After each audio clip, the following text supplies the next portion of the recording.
So owning classic motorcycles, is it a good idea? What are you getting yourself into? Well, it's not going to come to any surprise for someone who's watched my channel at all probably that I love classic motorcycles and I've owned quite a few of them. I think it can be a wonderful thing. I think you can get a lot of enjoyment out of classic motorcycles and you can get a lot of quality motorcycle for your money with classic motorcycles and kindle a love affair that will probably last the rest of your life. But there's a few things to keep in mind, so that's what I want to get into today. Stick with me for a few minutes. What's up everyone? It's Alex. So today's video was inspired by a question from Eric, big, long time, great viewer of the channel.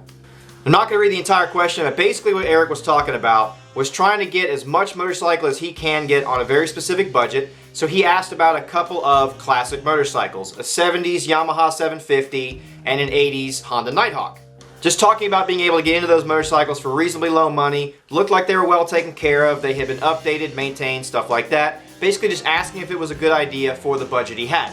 I've already responded to his question, but I wanted to shoot a video on it because it kind of sparked something in my brain saying, you know, there's a lot of people out there that would probably love classic motorcycles, and I think it's a great category to get into, especially for an enthusiast for second bikes and stuff like that. But there's just a few things that you need to be aware of and you need to remember when getting into classic motorcycles that will make your journey with classic bikes much, much easier over the long run, okay? And real quick, if you enjoy the video, like this kind of content, hit like. If you're new, subscribe, because that tells me what kind of stuff you guys like and I can keep making that kind of stuff for you guys. So what qualifies me to talk about owning classic motorcycles? Well, I've owned quite a few of them myself. Some of my favorite motorcycles I've ever owned that I regrettably don't have anymore because I sold them at one point or another for different reasons. Usually due to circumstances that just would not allow me to have more than one motorcycle at a time. So I've owned at least 3 Suzuki GS 850s, a Kawasaki KE 175, I had an old Kawasaki KX 125 dirt bike, and probably the crowning jewel and achievement on my classic motorcycle collection was my 73 CB 500 4-cylinder that I kind of built from the ground up as a cafe project. Loved that motorcycle, had to sell it when I was deploying because I didn't have room to keep multiple bikes and I didn't just want it to rot because I loved it too much. I also had a CB 750A, but we're not going to talk about that because it's a really, really weird motorcycle. So suffice it to say, I have owned quite a few classic motorcycles. I do have a lot of knowledge and experience with them, and I've dealt with a lot more than just what I've owned. But here's the thing about classic motorcycles. When I say classic motorcycles, I'm really talking about anything that's going to be 30, 40 plus years old, right? At this point, a classic motorcycle, I'm going to loosely define as anything from the 80s and beyond. There are some 90s motorcycles that now would be old enough to be a classic, but we're not going to get into that. We're just going to focus on bikes from the 80s and before, right? So classic motorcycles, here are the obvious pluses. Most of them, not the really rarities, but most of them you can get into for very reasonable money, right, for what you're getting. Most of the time, especially if you're sticking with good name brand stuff, they're going to be very nice, quality, heavy, solid built machines. They're usually going to produce enough power to keep most people happy for the long run, not so much power to just be absolutely crazy machines. There are some exceptions to that, but the exceptions to that are usually going to be bikes people aren't even looking at, like the old Kawasaki 3-cylinder death traps that were way too much power for their chassis. We're not getting into that. But most of the time with a classic motorcycle, you're going to get enough power to keep you happy, but not so much power that it's just absolutely unmanageable, with the exception of a few specific machines. Also with classic motorcycles, you're usually getting into stuff that's not that complicated to maintain. Again, there are some exceptions like the CBX series and stuff, but for most of the bikes people are looking for between 1 and 4 cylinders and a classic motorcycle, they're not that complicated to maintain with a little bit of basic knowledge.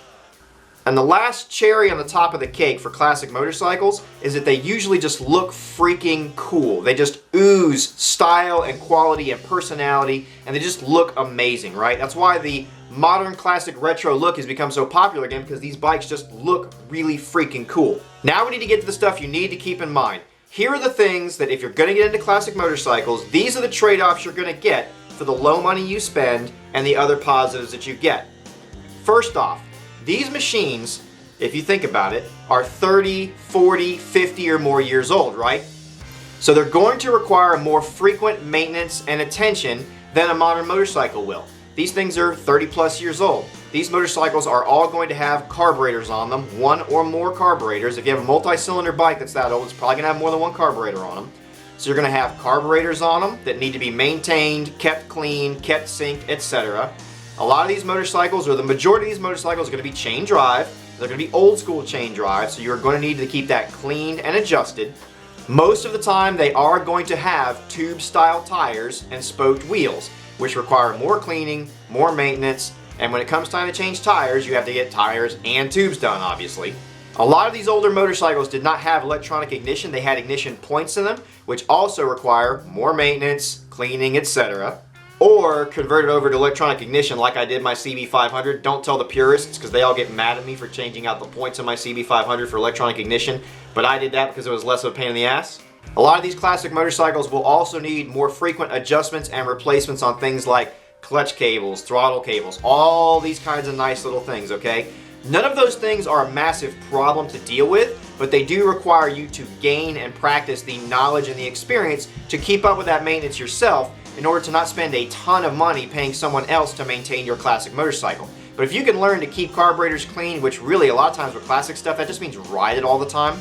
But if you can learn to keep your classic motorcycle maintained yourself, take care of your carburetors, take care of your chain, take care of your points if you have them, keep your clutch cables adjusted, not bounced up, all that kind of good little stuff, you can keep them running very, very well, basically forever, with some basic maintenance is the good news in that. But just keep in mind with a classic motorcycle, you're going to have to check them more often, you're going to have to maintain them more often, and you're going to have to keep up with your maintenance to keep them running nice all the time, whereas a modern motorcycle can kind of take a little bit more abuse usually in that category. The other big thing to understand when you're getting into classic motorcycles is they don't have the kind of modern safety technologies that we've come to kind of expect and rely on with some modern motorcycles. Your classic motorcycles are not going to have anti-lock brakes. A lot of times you're going to have at least a rear drum brake. You're not even going to have dual discs on most of them. Most of the time, if you're lucky, you'll have a disc brake in the front and a drum brake in the rear. Sometimes if you're not lucky, you're going to have drum brakes front and rear. These are just things you need to keep in mind, okay? So you're usually not going to have as much stopping power. You're usually not going to have as good and forgiving of a suspension setup on them.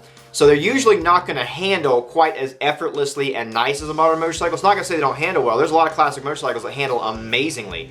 But you're usually either going to deal with a squishier suspension or a suspension that requires more work to get it exactly right for you. You're going to be dealing with not as much braking power, so you need to keep that in mind. You basically just need to ride them a little bit more carefully and with a little bit more of a mindset of, okay, I can't stop as fast, I don't have as good a suspension. There's a lot of little things here that are making it to where I need to keep in mind. I need to ride this thing a little bit more deliberately, a little bit more carefully than I would a modern motorcycle because I don't have things like traction control, ABS, modern suspension, etc.